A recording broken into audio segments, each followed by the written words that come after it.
Hello students, I hope you all are well and good. BSc Sem 6 Microbiology. Today we will going to discuss complement systems. Complement system is a point of non-specific host defense mechanisms. Right. We have discussed in the last lectures phagocytosis, and then today we will going to discuss complement systems. तो first of all what do you means of complement? तो complement છે એનો meaning થશે કે compliment છે એટલે કે એવા પ્રોટીન છે કે જે આપણા હ્યુમન સિરમની અંદર આવેલા છે અને કોઈ એક પ્રોટીન નથી, મોર ધેન 30 ગ્લાયકોપ્રોટીન્સ એટલે કે 30 થી વધારે ગ્લાયકોપ્રોટીન છે અને જે આપણા હ્યુમન સિરમની અંદર આવેલા છે. અને આ કોમ્પ્લિમેન્ટ પ્રોટીન છે એનું ફંક્શન શું છે? તો કે કોમ્પ્લિમેન્ટ પ્રોટીનનું ફંક્શન છે કે જ્યારે એન્ટીજન એન્ટીબોડી કોમ્પ્લેક્સ બનશે ત્યાર પછી એન્ટીબોડીની જે મિકેનિઝમ છે એ કમ્પ્લીટ કરાવવામાં હેલ્પ કરશે, એટલે કે ઇન્નેટ ઇમ્યુનિટી પ્રોવાઈડ કરે છે, એટલે કે eliminate the blood and tissue pathogens. આપણે એવું કહીએ છીએ બરાબર કે આપણને કોઈ ઇન્ફેક્શન થાય છે બેક્ટેરિયાનું તો આપણે એને એન્ટીજન ગણીએ છીએ અને ત્યાર પછી આપણે એવું કહીએ છીએ કે એન્ટીજનની અગેન્સ્ટમાં આપણા બોડીની અંદર એન્ટીબોડી બને છે અને એન્ટીજન એન્ટીબોડી કોમ્પ્લેક્સ ફોર્મ થશે અને પછી જે એન્ટીજનનું ઇન્ફેક્શન થયું હોય એ એલિમિનેટ થશે.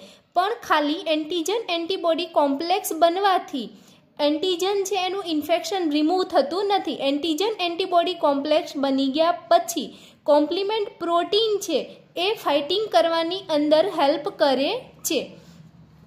તો ફર્સ્ટ કોમ્પ્લિમેન્ટ પ્રોટીન છે જે એન્ટીજન એન્ટીબોડી કોમ્પ્લેક્સ થાય અને જે મિકેનિઝમ્સ કમ્પ્લીટ કરવામાં હેલ્પ કરે છે એવું કોને ફાઇન્ડ કર્યું હતું? તો કે પોલ અર્લિચ નામના સાયન્ટિસ્ટે કે the activity of blood serum that completes the actions of a antibody, એટલે કે એન્ટીજન એન્ટીબોડી કોમ્પ્લેક્સ બની ગયા પછીની જે આખી રિએક્શન થઈ અને જે આપણને ઇન્ફેક્શન થયું હોય એ એન્ટીજનને એલિમિનેટ કરવા માટે બ્લડ સિરમની અંદર પ્રોટીન આવેલા છે. નાવ કોમ્પ્લિમેન્ટ પ્રોટીન છે એ ક્યાં બને છે? તો કે હિપેટોસાઇટ એટલે કે મોસ્ટલી લીવર સેલની અંદર ફોર્મ થાય છે અને અધર જે સેલ છે એ blood monocytes, tissue macrophage, fibroblast, epithelial cells of a gastrointestinal and gastrourinary tract. તો કે કોમ્પ્લિમેન્ટ પ્રોટીન છે એ આટલી સાઇટની અંદર ફોર્મ થાય છે. There are 3 pathways of a complement activations, એટલે કે કોમ્પ્લિમેન્ટ એક્ટિવેશન માટેના 3 પાથવે છે. First classical, second alternative and third lectin pathway. એટલે કે આ 3 એવા પાથવે છે કે જ્યારે એન્ટીજન એન્ટીબોડી કોમ્પ્લેક્સ બનશે ત્યાર પછી આપણે એવું કહીએ છીએ કે ફાઇટિંગ થશે અને જો એન્ટીજન છે એ રિમૂવ થઈ જાય તો આપણા બોડીને કોઈ ઇન્ફેક્શન થશે નહીં, પરંતુ આ રિએક્શન કમ્પ્લીટ કરવા માટે કોમ્પ્લિમેન્ટ પ્રોટીન હેલ્પ કરે છે અને એ કોમ્પ્લિમેન્ટ પ્રોટીન છે એ આ 3માંથી કોઈ એક પાથવે ફોલો કરશે. Each complement pathway is activated in a cascade fashion. Cascade fashionનો મીનિંગ થશે કે જે આપણે 3 પાથવેની વાત કરી, classical, alternative and lectin pathway, તો આ ત્રણેય પાથવે છે એ પાથવે છે એમાં ઘણી બધી રિએક્શન ઇન્ક્લુડ થાય છે તો એને કહેવાશે cascade fashions. The activations of one complement results in a activations of another next component. એટલે કે હમણાં પાથવે જોવો ત્યારે તમને ખબર પડશે કે એક કોમ્પ્લિમેન્ટ પ્રોટીન છે એનું એક્ટિવેશન થાય અને ત્યાર પછી એનું બ્રેકડાઉન થશે અને એ કોમ્પ્લિમેન્ટ પ્રોટીનનું બ્રેકડાઉન થઈ જાય એટલે કે એક જે બ્રેકડાઉન થયેલો ટુકડો હશે એ પાથવેની અંદર ઇન્ક્લુડ થશે અને બીજો જે ટુકડો હશે એનું ફંક્શન બનશે કે બીજા પ્રોટીનને એક્ટિવેટ કરવું, જે હમણાં આપણે પાથવે જોઈએ ત્યારે ડિટેલમાં જોઈએ. Right. Thus the complement proteins are poise for immediate activity when the host is challenge by an infectious agents. એટલે કે જ્યારે હોસ્ટ બોડીને કોઈ ઇન્ફેક્શન થાય છે ત્યારે કોમ્પ્લિમેન્ટ પ્રોટીન છે એની એક્ટિવિટી છે એ શો થશે હોસ્ટની અંદર. કોમ્પ્લિમેન્ટ પાથવેની અંદર જે અલગ અલગ પ્રોટીન રિએક્શનમાં ટેક પાર્ટ કરે છે એના 7 ટાઈપ છે. First, initiator complement protein. Initiator complement પ્રોટીનનો મિનિંગ થશે કે જે કોમ્પ્લિમેન્ટ પાથવે છે એ સ્ટાર્ટ કરવા માટેના પ્રોટીન છે C1q, MBL એન્ડ ફિકોલિન. આ ત્રણેય પ્રોટીન છે કે એ જે પાથવે છે C1q એ ક્લાસિકલ પાથવે ઇનિશિયેટ કરશે, MBL અલ્ટરનેટિવ પાથવે ઇનિશિયેટ કરશે એન્ડ ફિકોલિન, તો ફિકોલિન છે એ લેક્ટિન પાથવે ઇનિશિયેટ કરશે. Second, enzymatic mediator C1R, C1S, MASP2 અને ફેક્ટર B. આ પણ અલગ અલગ કોમ્પ્લિમેન્ટ પ્રોટીન છે કે જે એન્ઝાઇમેટિક રિએક્શન પાથવેની અંદર કેરી કરશે. મેમ્બ્રેન બાઇન્ડિંગ કમ્પોનન્ટ્સ ઓર ઓપ્સોનિન એટલે કે C3B, C4B અને C2A. આ ત્રણેય એવા પ્રોટીન છે કે જે બેક્ટેરિયા હોય એના મેમ્બ્રેન સાથે બાઇન્ડ થશે અને બેક્ટેરિયાને એલિમિનેટ કરવામાં હેલ્પ કરશે. Next, inflammatory mediator C3A, C4B અને C5A એટલે કે જે સાઇટ ઉપર આપણને બેક્ટેરિયાનું ઇન્ફેક્શન થયું હશે ત્યાં આપણને ઇન્ફ્લામેશન થશે. And fifth, membrane attack complex C5B, C6, C7, C8 and C9. આ એવા પ્રોટીન છે કે જ્યારે મેમ્બ્રેન બાઇન્ડિંગ પ્રોટીન બાઇન્ડ થઈ જાય પછી હમણાં પાથવેની અંદર તમને ખ્યાલ આવશે કે મેમ્બ્રેન અટેક કોમ્પ્લેક્સ એટલે કે આ બધા જ પ્રોટીન ભેગા થઈ અને એક એવું કોમ્પ્લેક્સ બનશે કે જેના લીધે બેક્ટેરિયાની અંદર પોર ક્રિએટ કરશે એટલે કે બેક્ટેરિયાની સેલ વોલની અંદર છિદ્ર બનાવશે અને જેના લીધે બેક્ટેરિયાનું ડેથ થશે. Next, complement receptor proteins. Complement receptor protein કયા છે તો કે CR1, CR2 and C5. Seventh, regulatory complement components factor 1 and protectins એટલે કે રેગ્યુલેટરી કોમ્પ્લિમેન્ટ કમ્પોનન્ટનો એવો મિનિંગ થશે કે જે કોમ્પ્લિમેન્ટ પાથવે છે એને રેગ્યુલેટ કરશે એટલે કે આપણે આખું ઇન્ફેક્શન થઈ જાય, બેક્ટેરિયાની એલિમિનેટ થઈ જાય ત્યાર પછી એ પાથવે છે એને રેગ્યુલેટ એટલે કે સ્ટોપ કરશે. Okay, now we have going to discuss pathway. ત્રણેય પાથવે છે એ આપણે એક સાથે દોરવાના છે. First, classical pathway, second, lectin pathway and third, alternative pathway. Classical pathway છે એ ક્યારે એક્ટિવેટ થશે તો કે જ્યારે એન્ટીજન એન્ટીબોડી ઇમ્યુન કોમ્પ્લેક્સ બની જાય.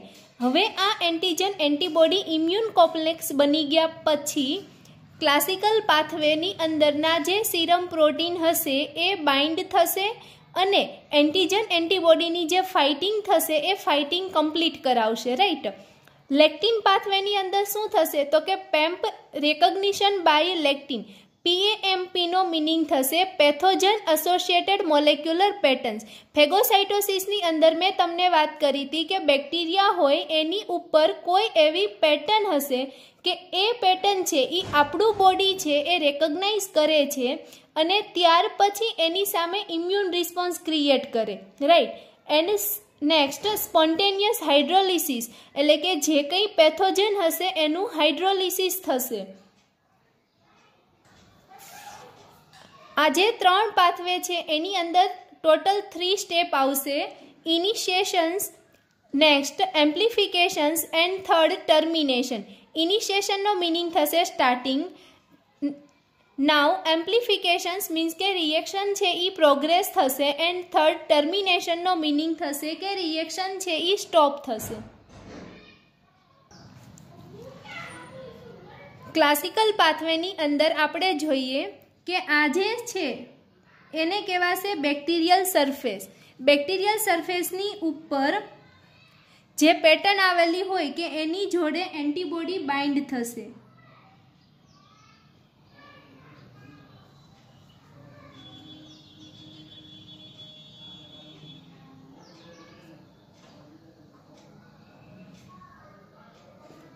બરાબર. તો આ બેક્ટેરિયા છે અને એની સાથે એન્ટીબોડી બાઇન્ડ થઈ ગયા તો એને કહેવાય એન્ટીજન એન્ટીબોડી કોમ્પ્લેક્સ બનવું. એન્ટીજન એન્ટીબોડી કોમ્પ્લેક્સ બની ગયા પછી હવે જે ફાઇટિંગ થશે એ ફાઇટિંગ કરવા માટે કોમ્પ્લિમેન્ટ પ્રોટીનની જરૂર છે. કોમ્પ્લિમેન્ટ પ્રોટીન શું છે? તો કે હ્યુમન સિરમની અંદર આવેલા પ્રોટીન છે. તો એન્ટીજન એન્ટીબોડી કોમ્પ્લેક્સ બની ગયા પછી સૌથી પહેલાં ઇનિશિએશન કરવા માટે ક્લાસિકલ પાથવેની અંદર જે તમને દેખાડેલું છે દોરીને, એ છે C1q પ્રોટીન. C1q પ્રોટીનની સાથે બીજા પ્રોટીન આવેલા છે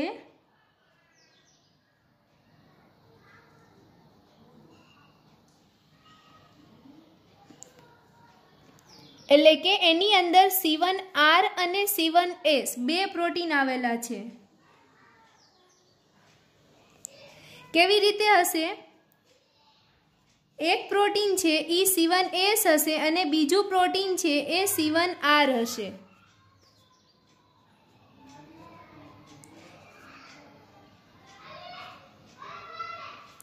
તો C1r અને C1s આવી રીતે એક બને. આવા ટોટલ છે એ કેટલા બનશે? 3 બને.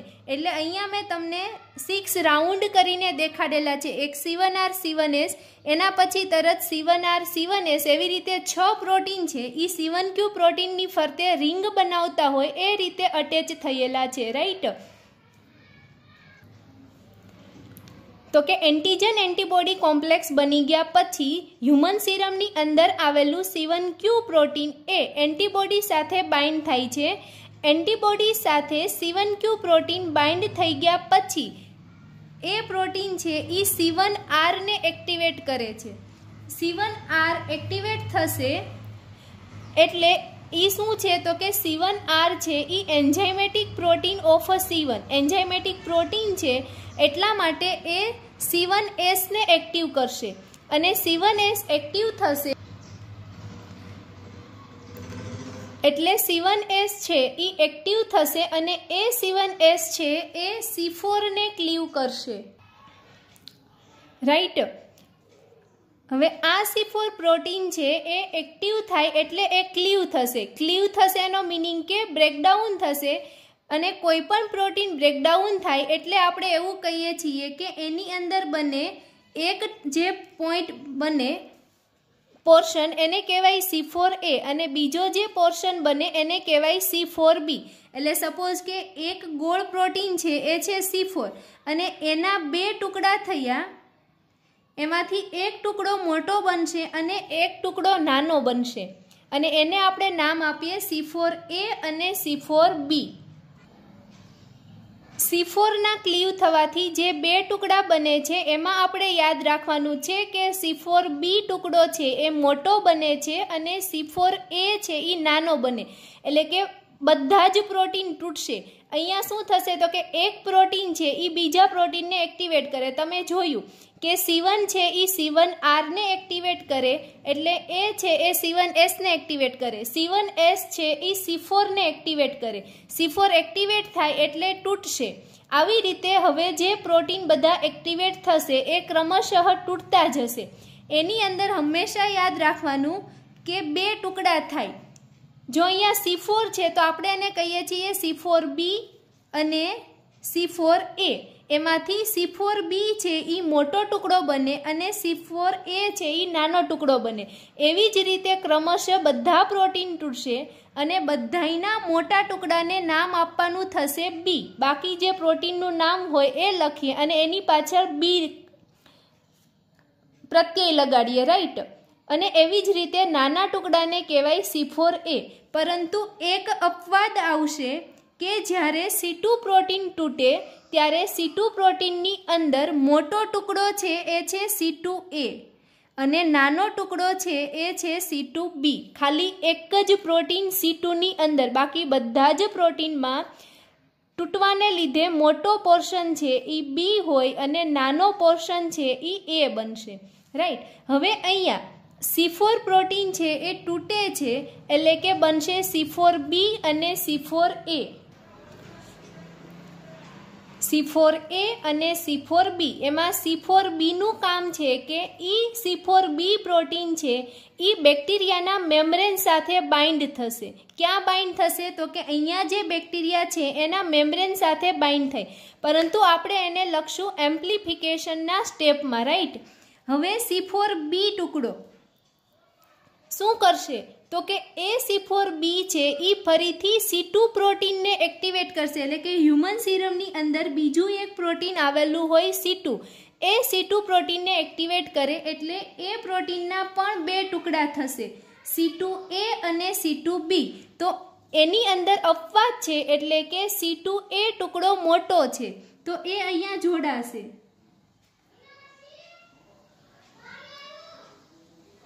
અને બનશે C4B2A કોમ્પ્લેક્સ. હવે આ જે C4B2A કોમ્પ્લેક્સ બન્યું એનું કામ છે C3 ને એક્ટિવેટ કરવું, એટલે હવે જે હ્યુમન સિરમની અંદર C3 પ્રોટીન હશે એનું બ્રેકડાઉન કરશે, એટલે કે બે પોર્શન બનશે C3A અને C3B.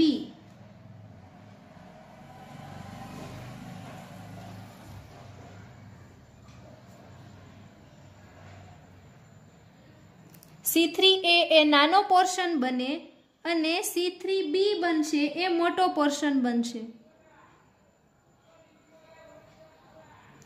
અને આ જે C3B છે એ અહીંયા રિએક્શનમાં જશે એટલે C4B2A કોમ્પ્લેક્સ સાથે બાઇન્ડિંગ થઈ જશે, એટલે હવે જે કોમ્પ્લેક્સ બનશે એને કહેવાય C4B2A3B. બરાબર. જે ટુકડા બને એ લખવાના છે, કેપિટલ C છે એ એક જ વાર લખવાનો છે, ફરી લખવાનો છે નહીં. C4B2A3B બની ગયા પછી એનું કામ શું છે તો એ કોમ્પ્લેક્સ છે એ ફરીથી C5 ને એક્ટિવેટ કરશે. C5 પ્રોટીન એક્ટિવેટ થશે આ કોમ્પ્લેક્સના લીધે, એટલે C5 માંથી બનશે C5B એ મોટો પોર્શન બનશે અને C5A એ નાનો પોર્શન બનશે. ત્યાર પછી C5B પોર્શન છે એનું કામ છે કે આખું મેમ્બ્રેન અટેક કોમ્પ્લેક્સ બનાવવા માટે જઈ અને બેક્ટેરિયાના મેમ્બ્રેનને તોડશે. રાઈટ. એ બધાય પ્રોટીનના ફંક્શન હવે આપણે જોઈએ. અહીંયા પહેલાં જે C4A પોર્શન બન્યો હતો અને અહીંયા C3A પોર્શન બન્યો હતો એ બોડી સાઇટ ઉપર જ્યાં ઇન્ફેક્શન થયું હશે ત્યાં ઇન્ફ્લામેશન કરશે. ત્યાર પછી જે C3B પોર્શન છે એનું કામ શું છે તો કે opsonization. And now next C5A portion છે એ ઇન્ફ્લામેશન કરશે બોડી સાઇટ પર.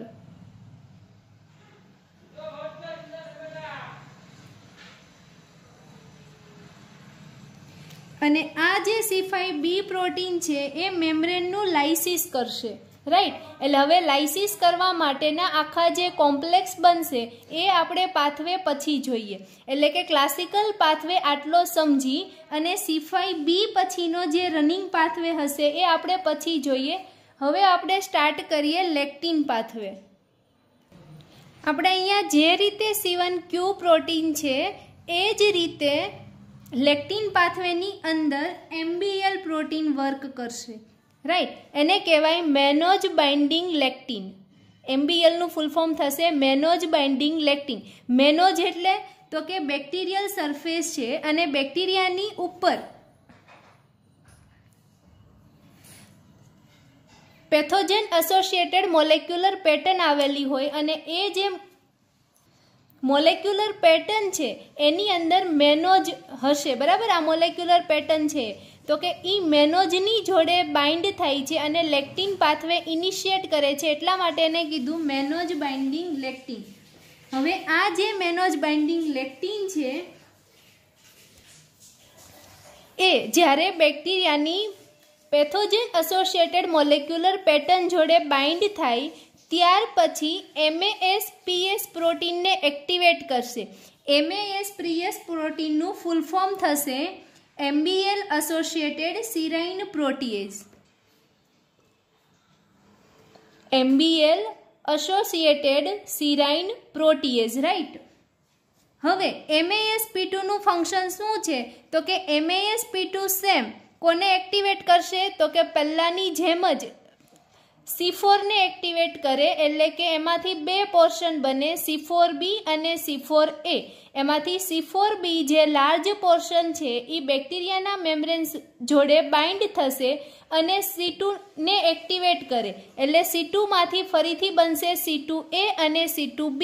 પણ C2 ની અંદર લાર્જ પોર્શન છે એ 2a હોવાથી C4b2a કોમ્પ્લેક્સ બને. C4b2a છે એ શું છે તો કે C3 કન્વર્ટેજ એન્ઝાઇમ છે. એટલે કે જે C4b2a કોમ્પ્લેક્સ બન્યું એ હવે C3 ને કન્વર્ટ કરશે એટલે C3 ની અંદર બે પોર્શન બને C3a અને C3b. જે C3b બન્યું છે એ અહીંયા બાઇન્ડ થઈ જાય એટલે આખા કોમ્પ્લેક્સને કહેવાય C4b2a3b. આ જે C4b2a3b છે એ કયા નામથી ઓળખાશે તો કે એ C5 ને કન્વર્ટ કરે છે એટલા માટે એને કહેવાય C5 કન્વર્ટેજ અને C4b2a ને કહેવાય C3 કન્વર્ટેજ. C5 કન્વર્ટેજ કોમ્પ્લેક્સ છે તો કે C5 નું બે પોર્શનમાં ડિવિઝન કરશે C5b અને C5a. હવે આ જે C5b છે એ બેક્ટેરિયાના લાઇસિસ કરવાની અંદર જશે એટલે કે આખું છે એ લાઇસિસ કરવા માટેનું કોમ્પ્લેક્સ બનાવશે એટલે એ બંનેનો પાથવે કોમન છે એટલે આપણે પછી જોઈએ. ત્યાર પછી આપણે સ્ટાર્ટ કરીએ અલ્ટરનેટિવ પાથવે. અલ્ટરનેટિવ પાથવે છે એ હ્યુમન સિરમની અંદર C3 પ્રોટીનથી સ્ટાર્ટ થશે. સૌથી પહેલાં C3 પ્રોટીન છે એનું સ્પોન્ટેનિયસ હાઇડ્રોલિસિસ થાય છે એટલે કે સૌથી પહેલાં તો C3H2O બનશે. C3H2O બની ગયા પછી એ કોમ્પ્લેક્સ છે એ ફેક્ટર બી જોડે બાઇન્ડ થશે એટલે ફેક્ટર બીના બે પોર્શન બને.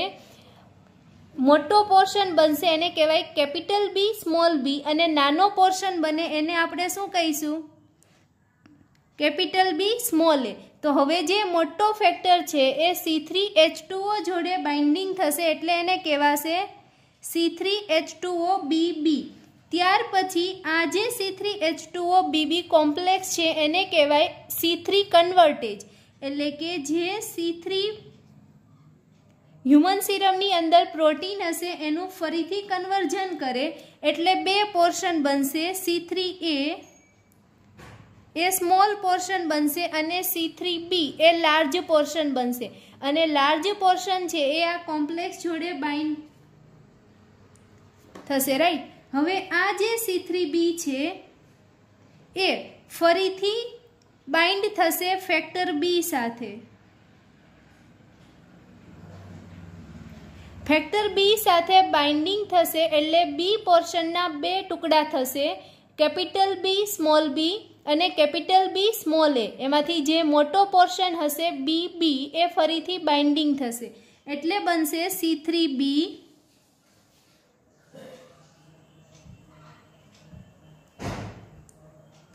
કેપિટલ બી સ્મોલ બી અને આ જે C3B BB છે એને કહેવાશે C3 કન્વર્ટેજ એટલે ફરીથી એ પોર્શન હ્યુમન સિરમના C3 પ્રોટીનનું કન્વર્ઝન કરશે.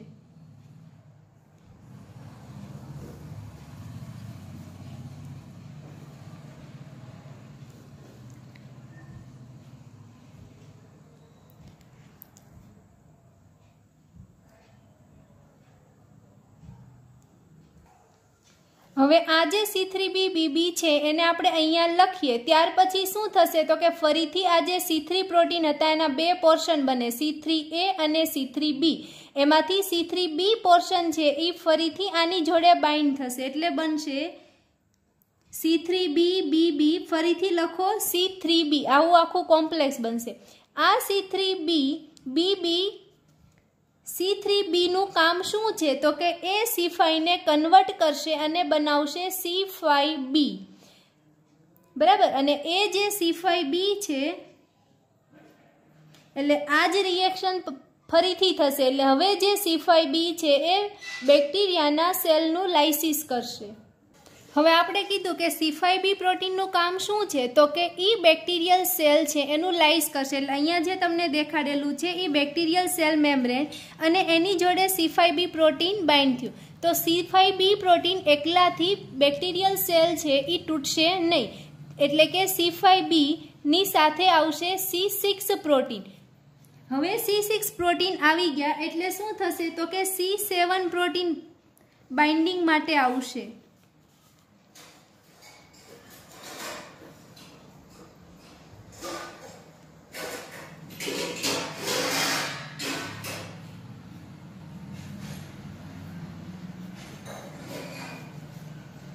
C7 બાઇન્ડિંગ માટે આવે એટલે એ છે એ C8 પ્રોટીનને એક્ટિવેટ કરે.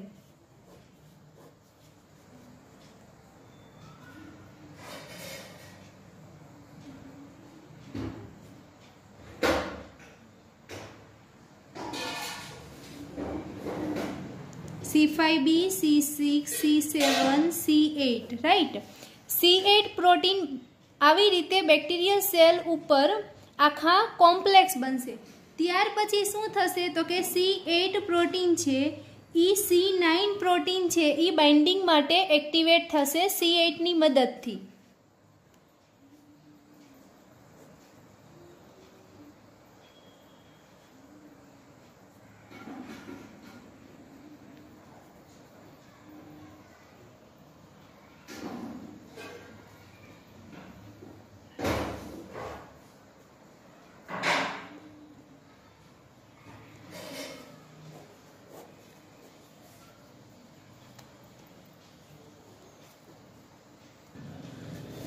હવે C9 પ્રોટીન છે એનો એક મોલેક્યુલ છે એ બાઇન્ડ થશે નહીં, પરંતુ C9 પ્રોટીનના 10 થી 19 મોલેક્યુલ બાઇન્ડિંગ થશે.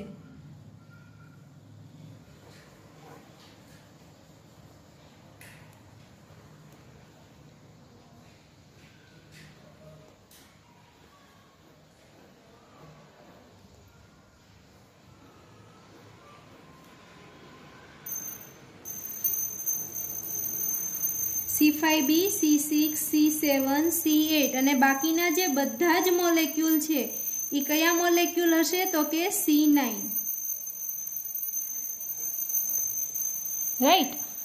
તો હવે તમે અહીંયા જોઈ શકો છો કે આવી રીતે આખા કોમ્પ્લેક્સ બનવાને લીધે બેક્ટેરિયલ સેલ્સની અંદર પોર ક્રિએટ થશે આ પ્રોટીનના લીધે, અને એ પોરની સાઇઝ કેટલી હશે તો કે 70 એંગસ્ટ્રોમ ટુ 100 એંગસ્ટ્રોમ. કેવી રીતે મિકેનિઝમ થઈ તો કે સૌથી પહેલાં C5b પ્રોટીન જે બન્યું હતું એ બેક્ટેરિયલ સેલ મેમ્બ્રેન સાથે જોડાય. ત્યાર પછી C5b છે એ C6 પ્રોટીનને એક્ટિવેટ કરે એટલે C5b6 કોમ્પ્લેક્સ બને. C5b6 કોમ્પ્લેક્સ બની ગયું. C5b6 કોમ્પ્લેક્સ છે એ C7 પ્રોટીનને એક્ટિવેટ કરે એટલે અહીંયા હવે જે કોમ્પ્લેક્સ બનશે એ બનશે C5b6-7 કોમ્પ્લેક્સ. ત્યાર પછી આ જે કોમ્પ્લેક્સ છે એ C8 પ્રોટીનને બાઇન્ડ થવા માટે એક્ટિવેટ કરે એટલે પછીનું કોમ્પ્લેક્સ છે C5b6-7-8. C5b6-7-8 કોમ્પ્લેક્સ C9 પ્રોટીનને બાઇન્ડિંગ માટે એક્ટિવેટ કરે અને કોઈ એક પ્રોટીન બાઇન્ડ થશે નહીં, પરંતુ 10 થી 19 પ્રોટીન છે એ બાઇન્ડ થશે અને આખું જે ક્રિએટ થશે એ બેક્ટેરિયલ સેલ મેમ્બ્રેનની અંદર પોર ક્રિએટ થાય અને આવી રીતે બેક્ટેરિયલ સેલ છે એનું લાઇસિસ થશે. એટલે કે એન્ટીજન એન્ટીબોડી બાઇન્ડિંગ થઈ જાય ત્યાર પછી હ્યુમન સીરમ પ્રોટીન છે એ કોમ્પ્લિમેન્ટ પાથવેની મદદથી બેક્ટેરિયલ સેલ છે એનું લાઇસિસ કરે છે. Okay, thank you.